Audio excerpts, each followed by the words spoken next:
Boa noite para você de casa. O NTV News está chegando. Patos de Minas registra a primeira morte por dengue esse ano e óbitos em Minas saltam para 19. Mortes por chikungunya aumentam 300%. Mulher suspeita de matar ex-cunhada semana passada no Coração Eucarístico se entrega à polícia. Gestante tem cesárea remarcada e Santa Casa diz que motivo é a falta de água. Copasa se defende e afirma que não houve interrupção.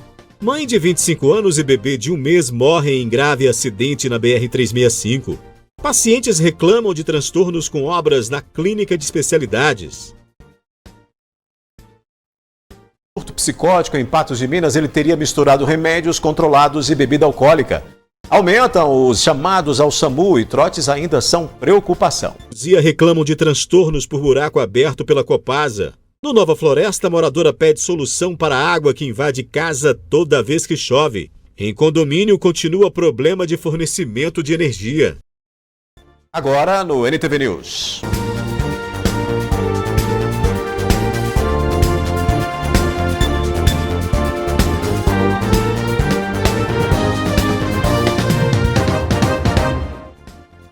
Uma mãe de 25 anos e o bebê de apenas 1 mês morreram depois de grave acidente na BR-365 nesta tarde. O carro que eles ocupavam bateu de frente com outro veículo. Outras 2 pessoas foram socorridas em estado grave ao hospital. Esse grave acidente aconteceu aqui na BR-365, sentido Varjão de Minas, próximo aos Moreiras.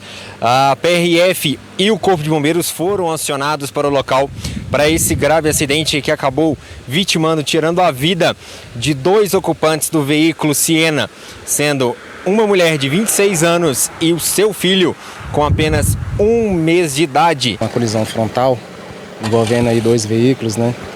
E a princípio, no momento, chovia. Havia 2 vítimas em óbito. A informação que chegou para o bombeiro foi essa. Deslocamos rapidamente, né? Porque também havia informação de vítimas de ferimentos. O veículo Fiat Siena com placa de Patos de Minas seguia pela rodovia sentido Varjão de Minas a Patos de Minas, momento em que a motorista perdeu o controle, rodou e veio a invadir a contramão, onde foi atingida pelo veículo Saveiro com placas de Uberlândia, que seguia sentido contrário. No veículo Saveiro estava apenas o motorista de 41 anos, natural da cidade de Carmo do Paranaíba, que foi socorrido para o hospital regional. Ele apresentava fraturas na bacia e no membro superior. No veículo Fiat Siena havia 3 pessoas. Uma foi socorrida inconsciente para o Hospital Regional Antônio Dias. Segundo o SAMU, a paciente apresentava trauma crânioencefálico grave. As outras 2 pessoas morreram no local, sendo a motorista Larissa Martins Silva, de 25 anos, e o filho de apenas 1 mês, Eliezer Oliveira Silva Santos. A condutora desse veículo estava em óbito dentro do veículo e um bebezinho de 1 mês também estava em óbito, ele estava na via, né? Nós não sabemos informar qual foi a dinâmica desse acidente e como que esse bebê foi parar na via. Não sabemos se alguém pegou ele dentro do veículo e retirou e colocou ali, ou se ele foi projetado. O fato é que ele estava no acostamento, em óbito, né? A condutora do Siena em óbito, uma passageira do Siena foi atendida pelo SAMU, estava inconsciente, e o condutor da Saveiro, ele estava consciente e foi conduzido pelo Corpo de Bombeiros. Um médico foi detido após surtar e promover quebradeira em prédio onde reside, no bairro Rosário, em Patos de Minas. Ele teria misturado remédio controlado com bebida alcoólica. Na noite deste domingo, a Polícia Militar precisou ser acionada por terceiros aqui, devido a um homem em surto psicótico que estava causando muita quebradeira em um prédio onde ele mora, aqui na rua Anicésio Vieira, no bairro Rosário. Ao chegar por volta das 22h10, a Polícia Militar se deu conta do tamanho da quebradeira e, devido ao surto psicótico ao qual foi informado, uma unidade do SAMU também encaminhou-se até o local. Chegando no local, a Polícia Militar se deu conta de todos os fatos que foi informado. Esse homem teria causando quebradeiras em seu prédio e também nos prédios vizinhos. Foi quebrada uma porta em a qual ele teria quebrado de um vizinho e também de um outro vizinho. Segundo um vizinho, ele estava dormindo quando assustou com o homem quebrando a sua porta. E aí foi até o local onde chamou a Polícia Militar. A Polícia Militar então foi até o apartamento desse homem que estava causando essa quebradeira toda. Ao chegar no local, a Polícia Militar então não foi atendida, bateu diversas vezes na porta e não foi atendida. Devido a esse tamanho de situação do surto psicótico, dele causar essa quebradeira, já causar medo a esses moradores, a Polícia Militar usou de arrombamento da porta para poder chegar até ele. Chegando até esse homem que estava em um de seus quartos, ele então, a Polícia Militar encontrou ele bastante com sinais de embriaguez, também calambiando, não conseguindo falar muito bem a Polícia Militar, que deu a ele o direito a qual ele tem de poder ficar calado. Mas logo em seguida, ele já mais calmo, mais tranquilo, informou a Polícia Militar que algumas coisas ele lembrava de ter feito e outras não, a qual, segundo ele, teria ingerido bebida alcoólica e remédio para distúrbios do sono, ou seja, remédios fortes que causam e que faz com que ele possa dormir, e ele acabou misturando esse tipo de remédio com bebida alcoólica, o que não dá certo. E ele então causou essa baderneira toda, essa quebradeira toda no prédio. Já não é a primeira vez, segundo essas testemunhas que acionaram a Polícia Militar, que isso acontece. Segundo eles também, diversos moradores já mudaram do prédio com risco, por medo de acontecer alguma coisa contra eles. Então já tiveram que sair daqui e novamente acionaram a Polícia Militar para esse tipo de fato. E já não é a primeira vez que ele causa essas quebradeiras, segundo ele. Então a Polícia Militar realizou esse boletim de ocorrência e encaminhou esse homem que foi preso em flagrante aí para a delegacia de plantão da Polícia Civil para poder prestar esclarecimentos sobre esse caso. A seguir a gente mostra que depois de ação na justiça, garoto de Patos de Minas realiza cirurgia. E depois de ter parto atrasado por falta de água na Santa Casa, mãe passa por cesárea e dá à luz a Giovana.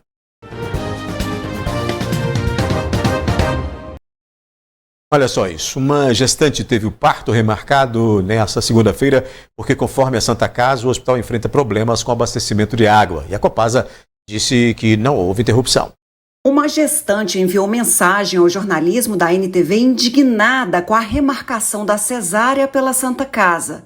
Ela foi informada que não havia água na unidade hospitalar. Em nota, a Santa Casa nos informou que nos últimos dias tem enfrentado desabastecimento. Inclusive, enviou ofício à Copasa pedindo esclarecimentos sobre as motivações da falta de água no hospital. Informou ainda que a Santa Casa tem sido abastecida emergencialmente por caminhão-pipa e que, diante da situação, toda a equipe foi orientada para o uso consciente de água para diminuir impacto aos pacientes. O jornalismo da NTV questionou a Copasa e, em nota, esclarece que não houve desabastecimento na Santa Casa de Misericórdia, sem nenhuma interrupção no fornecimento de água. Conforme a companhia, o cavalete da instituição hospitalar é subdimensionado e, para que o prédio tenha a capacidade de receber um volume maior de água, é necessário que sejam feitas adequações internas e que é uma responsabilidade da Santa Casa. A Copasa disse ainda que, assim que forem realizadas as mudanças internas, terá condições de realizar as manutenções necessárias para fornecer maior volume de água. A companhia esclarece ainda que, em situações de paralisações emergenciais de distribuição, caminhões-pipa são disponibilizados pela Copasa para garantir o fornecimento de água.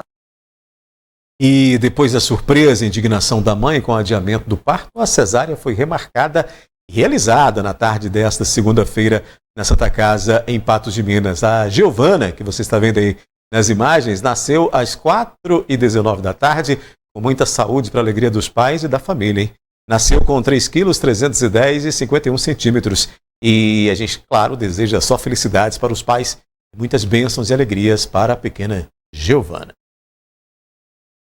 A gente tem acompanhado o caso do garoto Maxon, de Patos de Minas, que depois de quase 4 anos na fila de espera conseguiu na justiça as cirurgias necessárias. O primeiro procedimento foi realizado no final de 2023 e a segunda cirurgia neste mês. A família do menino, que possui paralisia cerebral, lutou por anos para conseguir um procedimento cirúrgico de extrema urgência no quadril. Nós temos acompanhado a situação do Maxson, filho da Patrícia, que tem apenas 13 anos, como nós já mostramos em reportagens anteriores.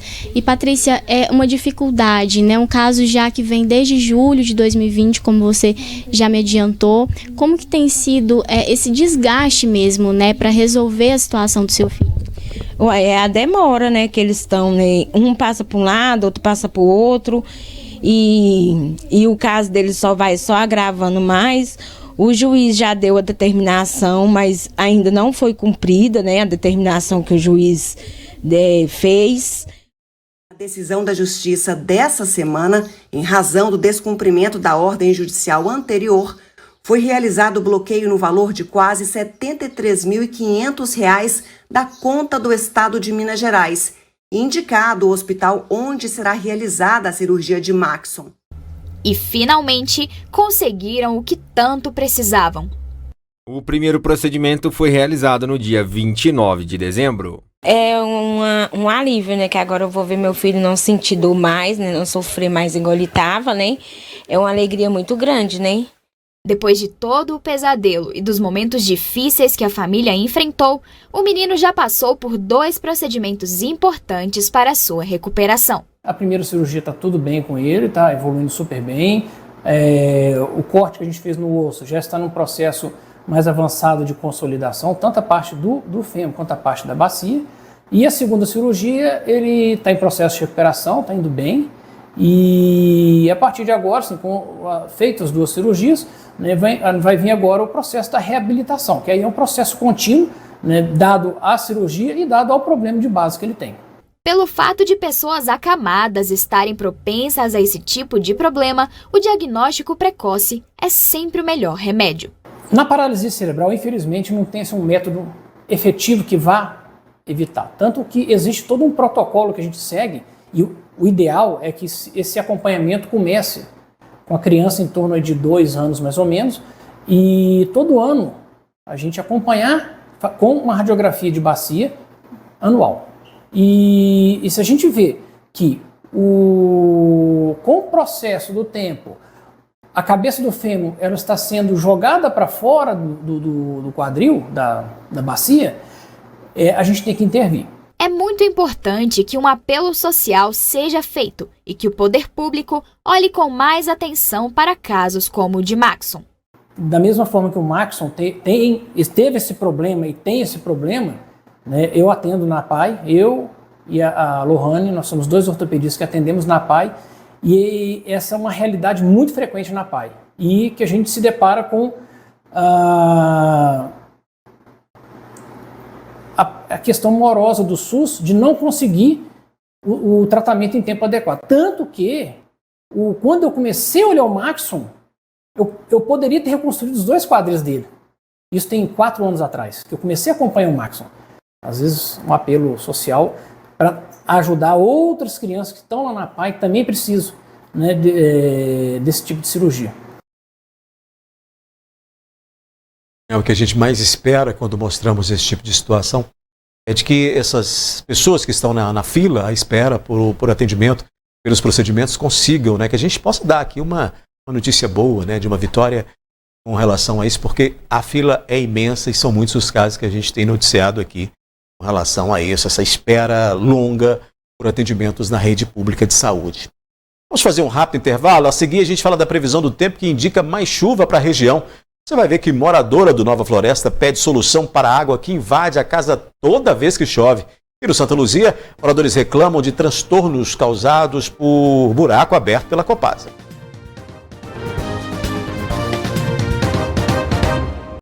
Nós vamos mostrar agora os transtornos para moradores de uma rua no bairro Santa Luzia por causa de buraco aberto pela Copasa. O problema no local é frequente.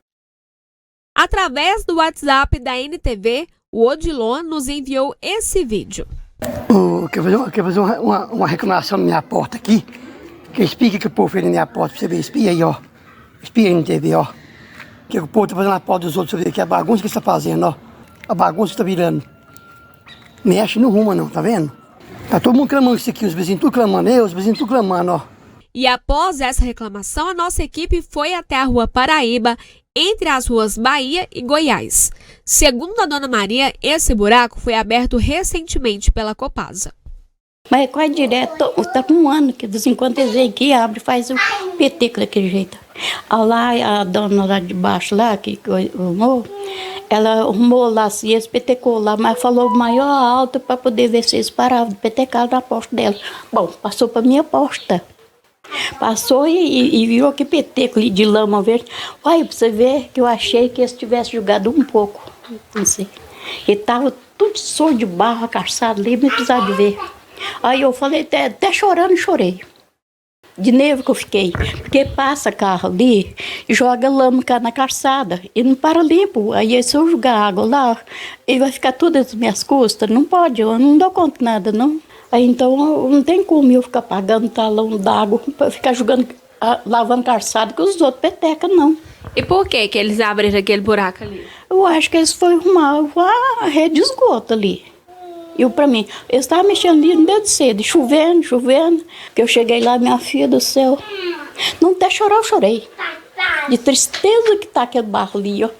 Passa carro ali para lá, para cá, assim, voando lama em cima, sabe? Resolve lavar ali? Não. O problema é que, de acordo com a aposentada, há cerca de um ano a Copasa vem rasgando o asfalto no mesmo local para acessar a rede. Toda vez é um transtorno até que o buraco seja fechado. Mas está com um ano que eles vêm, de vez em quando, sabe, faz aquilo ali. E não fica arrumado. Quando eles chegam lá, deixam uma calvanga lá, assim, um buraco, fica cheio d'água. Porque esse jeito tá perigoso, né? Cheio d'água só pro lado da porta aqui. Leu, tanto que tá perigoso o mosquito, né?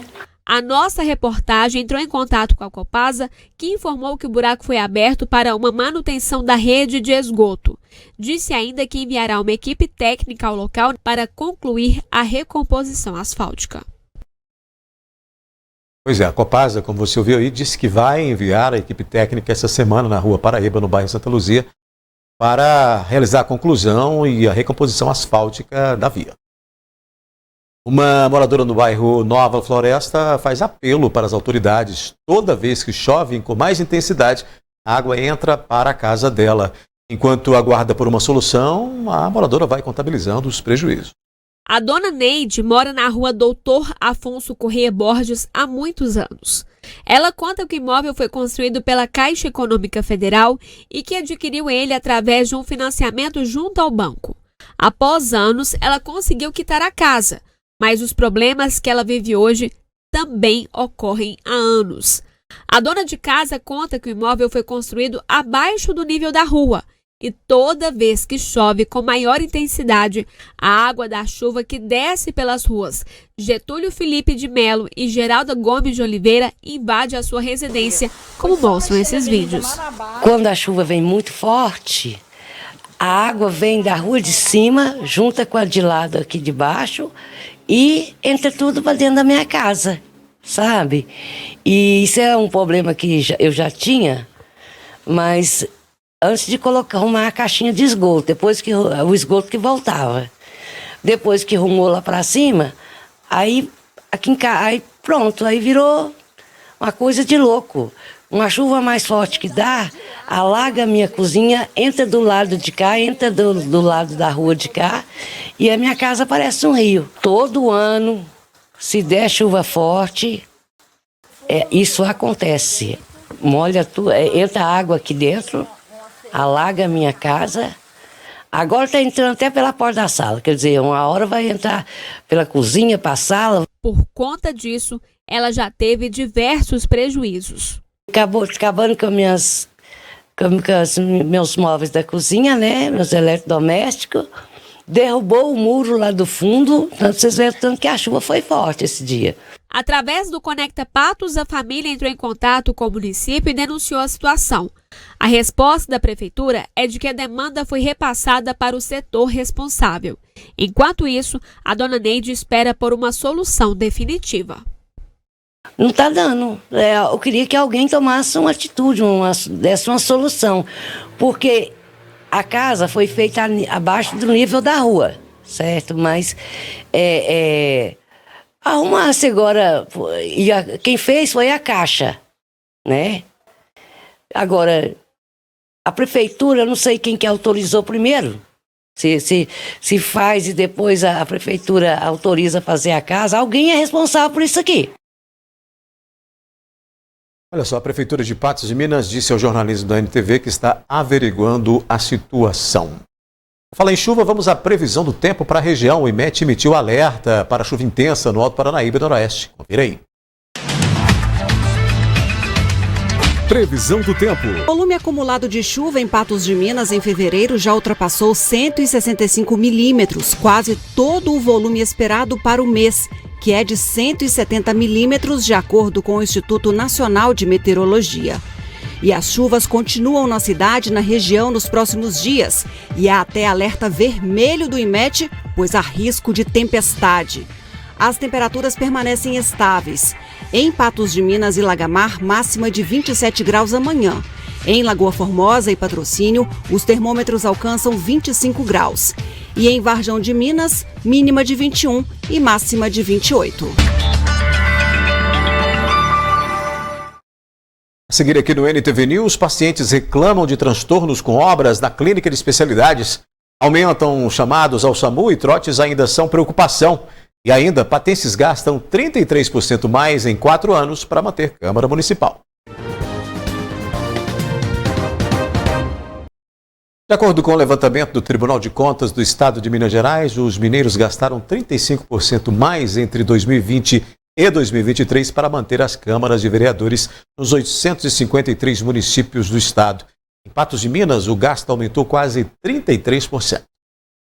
Em Patos de Minas, em 2020, o gasto dos patenses com a Câmara Municipal de Vereadores foi de quase R$11.150.000. Em 2023, saltou para mais de R$14.760.000, aumento de quase 33%. Só com remuneração por vereador, o gasto foi de quase R$160.000 no ano passado, contra pouco mais de 131 mil em 2020. Os dados são do Tribunal de Contas do Estado de Minas Gerais. A clínica de especialidades em Patos de Minas está passando por reforma, mas tem paciente que diz que as obras têm trazido muitos problemas. Em fotos enviadas de dentro do local, é possível ver muita desorganização. Materiais de reforma, como latas de tinta, mangueiras e tijolos, misturado com materiais de trabalho, como cadeiras e arquivos. Tudo isso coberto por muita poeira. A recepção do local está passando por reformas e, enquanto não são finalizadas, a entrada da clínica, que antes era pela rua Alzino Martelo, passou para a rua lateral. A situação tem gerado transtornos tanto para funcionários que precisam trabalhar em meio ao barulho e sujeira, quanto para pacientes que precisam frequentar o local. Em nota, a Prefeitura alega que a recepção está passando por uma ampliação com o objetivo de aumentar o ambiente para receber os usuários e propiciar ergonomia para os funcionários em relação ao balcão do espaço.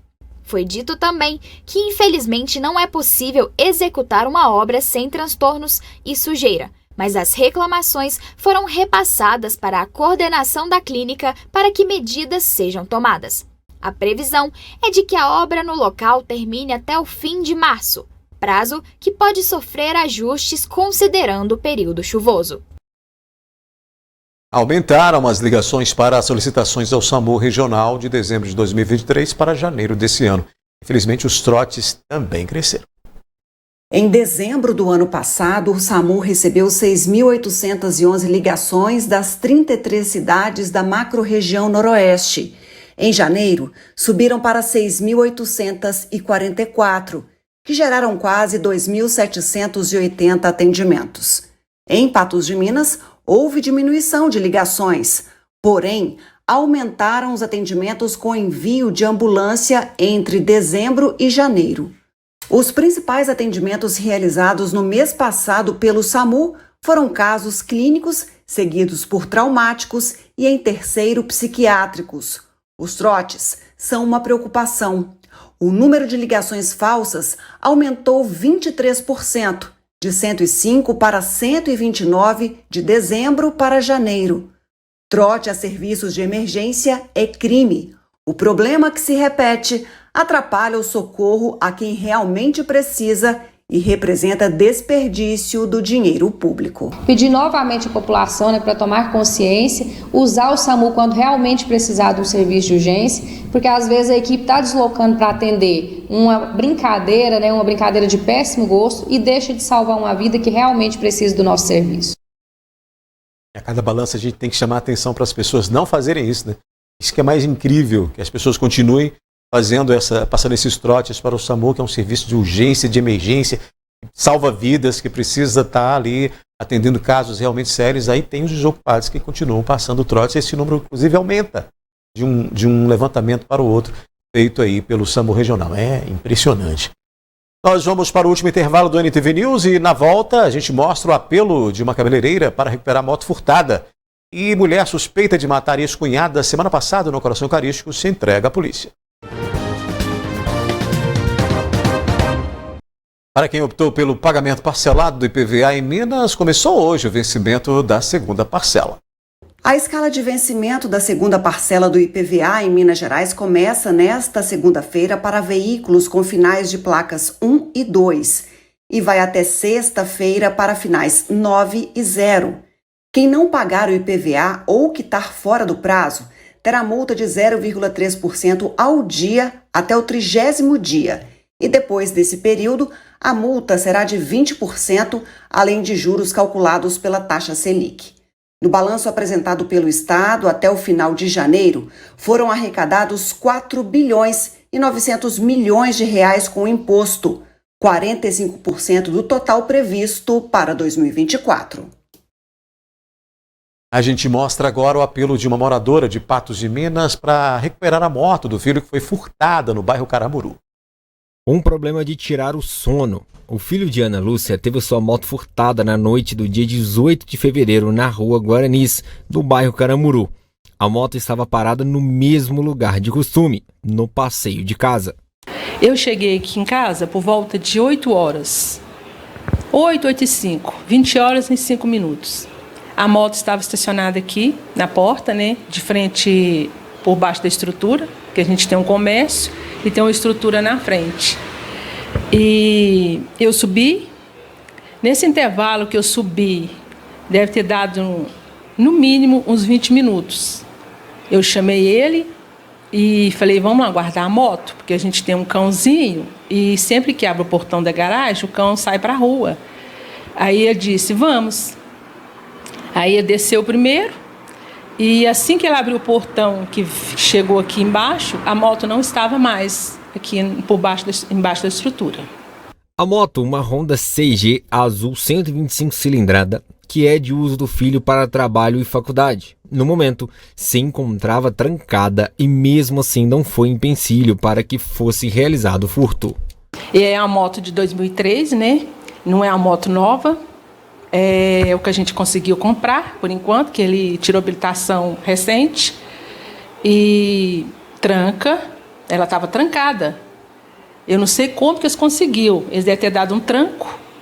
E como eu moro aqui na localização que tem rua dessa aqui, para baixo aqui, de Bariris, e a próxima ao Lima. Então eu creio que eles deu um tranco e desceu nessa rua para baixo. E pegou São Geraldo. Eu falo assim, de um ser humano que não tem um coração, que não pensa, não tem empatia pelo próximo, porque a gente trabalha, a gente paga os impostos certinho, Então a gente precisava de mais apoio da polícia, porque eu trabalho aqui com comércio, eu fico com o meu comércio aberto, é raro ver um carro de polícia passar na minha porta.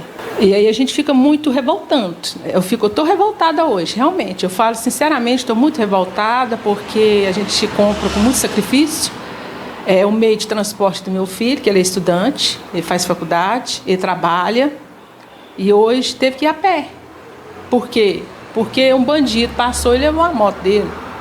Para quem ver essa moto Honda CG azul de placa KEX7D32, pode entrar em contato pelos números 34 99223 5567 ou pelo 34 99187 4089 e também com a Polícia Militar no 190. Queria pedir à população, os bairros aqui do Caramuru, Padre Eustáquio, Alvorada, Quebec, no Sá de Fátima, Sorriso, que caso alguém possa ver a moto em algum lugar estacionada ou jogada, entrar em contato com a gente, que a gente agradeceria muito, de coração, porque é um veículo não é de luxo, mas é um veículo de transporte para o trabalho, de necessidade. Eu agradeço todos que puderem me ajudar. E motocicletas são muito fáceis de serem furtadas, né? A tranca da motocicleta ela é muito frágil. Por mais que seja moderna, ainda é muito frágil, né? Especialmente essas motocicletas de menor porte, de 150, 125 cilindradas, elas têm uma facilidade ali que o bandido já até conhece, chega e destrava, né? Dá um tranco, como ela disse aí, e acaba quebrando, né? Partindo realmente essa tranca ao meio. E aí acaba levando o veículo. É fácil de ligar também. É um veículo muito simples para poder dar a partida e por isso quase sempre a gente tem aí informações sobre isso, quase sempre a gente noticia aí furtos de motocicletas. Acontece o tempo todo, infelizmente, né? Todo cuidado com motocicletas com relação a furtos ainda é pouco. Se deixou ali, pode estar trancada, está na porta de casa, o bandido quando quer ele acaba chegando, dá aquele tranco mais forte na direção, o guidão ali acaba quebrando. Tem pessoas que utilizam outras maneiras, né? Além de trancar na chave, além de trancar na própria tranca que já vem de fábrica, também colocam outros dispositivos para trancar, né? Como cadeados, como travas. Mas enfim, né? A gente torce aí para que essa família consiga de volta o seu veículo. A mulher suspeita de assassinar o Evany Kersia, conhecida como Pretinha, na última quinta-feira no bairro Coração Eucarístico, em Patos de Minas, se entregou hoje à polícia. Como havia mandado de prisão preventiva, a suspeita, ex-cunhada de Pretinha, havia um pedido de prisão contra ela, foi encaminhada ao presídio Presidente Olegário. A mulher de 30 anos foi morta na tarde de quinta-feira, dia 15 de fevereiro, no bairro Coração Eucarístico, em Patos de Minas. O crime aconteceu na rua Zilma dos Reis Xavier. Imagens de câmeras de segurança mostram a vítima, o Evany Kersia de Oliveira Lopes da Silva, mais conhecida como Pretinha, transitando em uma motocicleta quando foi surpreendida pela suspeita e alvejada por disparos de arma de fogo. Pelo menos 3 dos disparos atingiram a mulher, que morreu no local. A suspeita de cometer o crime aparece em uma bicicleta e, ao avistar a vítima, desce, joga a bicicleta ao chão, saca a arma e dispara contra o Evany. A bicicleta foi apreendida no dia da ocorrência. De acordo com informações, Pretinha residia no bairro Alto da Serra, mas estava visitando familiares no bairro Coração Eucarístico. A Polícia Civil de Minas Gerais deu início às investigações e pediu pela prisão preventiva da suspeita.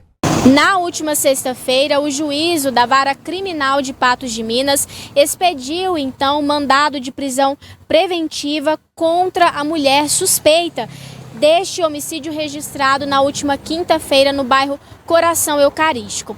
Desde então, a suspeita estava foragida e já nesta segunda-feira ela se entregou à polícia. Nós já estávamos aí à busca e fazendo diligências. Fomos então informados pelo patrono da autora que ela queria se entregar, o que foi feito então na tarde de hoje, onde ela compareceu à delegacia juntamente com o seu advogado, foi colhido o seu depoimento e depois ela foi encaminhada ao presídio de Presidente Olegário, considerando que já existia contra ela um mandado de prisão preventiva expedido pelo juiz aqui de Patos de Minas a pedido, né, da Polícia Civil, que verificou elementos suficientes para que fosse feito esse pedido, considerando todo o arcabouço do crime e a situação da própria ordem pública, que foi abalada naquele local por conta de um crime tão bárbaro. Doutor, e em relação ao relacionamento das duas, né? A informação que nós temos é que elas tinham aí, inclusive, boletins de ocorrência registrados uma contra a outra. Como que era esse relacionamento? Elas tiveram uma discussão onde chegaram às vias de fato, trocando realmente tapas, socos, puxões de cabelo. Depois disso elas se afastaram e na data do crime a vítima se encontrava na casa de sua sogra, quando a autora foi até a casa da sogra também, foi lá para poder conversar com a sogra. Nesse momento ela viu a vítima. Ela quis sair do carro para já trocar briga ou até mesmo matar a vítima naquele momento, mas o marido a conteve naquele momento e eles retornaram para casa. A gente já tinha aí um relacionamento conturbado dessas duas e essa discussão seria então a motivação? Qual seria aí, de fato a motivação desse crime? A motivação seria essas ameaças trocadas entre ambas as partes, ameaças essas que a vítima teria feito contra a autora e também ameaças em que a autora teria feito contra a vítima. Essas ameaças levaram a esse crime bárbaro. A gente finalizar, além da suspeita aí, né, de homicídio mesmo, de participação nesse homicídio, ela deve responder por outros crimes também. O crime que nós temos dela, né, que nós estamos ainda visualizando, não fechamos ainda o inquérito, mas é um homicídio com 2 qualificadoras, pelo menos, né, o motivo torpe e a situação que dificultou a defesa da vítima. Esses com certeza já seriam algumas das qualificadoras. Certo é que nós vamos continuar colhendo depoimentos para se chegar realmente ao final do inquérito e repassar o que nós entendemos, né, o que a Polícia Civil entende sobre esse caso. O problema de insuficiência no fornecimento de energia no condomínio Terra Nova, em Patos de Minas, ainda não foi resolvido. Os moradores continuam a cobrar por uma solução. A situação se arrasta há tempo e os prejuízos vão se acumulando. A CEMIG ainda não respondeu por que o problema ainda continua e o que será feito para atender os moradores do condomínio. Amanhã, aqui no NTV News e também nos nossos outros telejornais, a gente vai mostrar essa situação que tem deixado os moradores em situação complicada com relação ao fornecimento de energia elétrica. Olha, o Roda Viva de hoje recebe Alexandre Padilha, ministro das Relações Institucionais. Após o Carnaval, o Congresso Nacional retoma as atividades e o governo federal precisa fazer com que a agenda econômica ande. Com isso, quais serão as estratégias do Palácio do Planalto para movimentar as pautas em um ano de eleições? Essa e outras questões devem ser respondidas nesta edição. O programa Roda Viva vai ao ar a partir das 22 horas. NTV News terminando. Amanhã, às 11h30 da manhã, eu te encontro no 30 Minutos. Obrigado pela companhia. Até lá.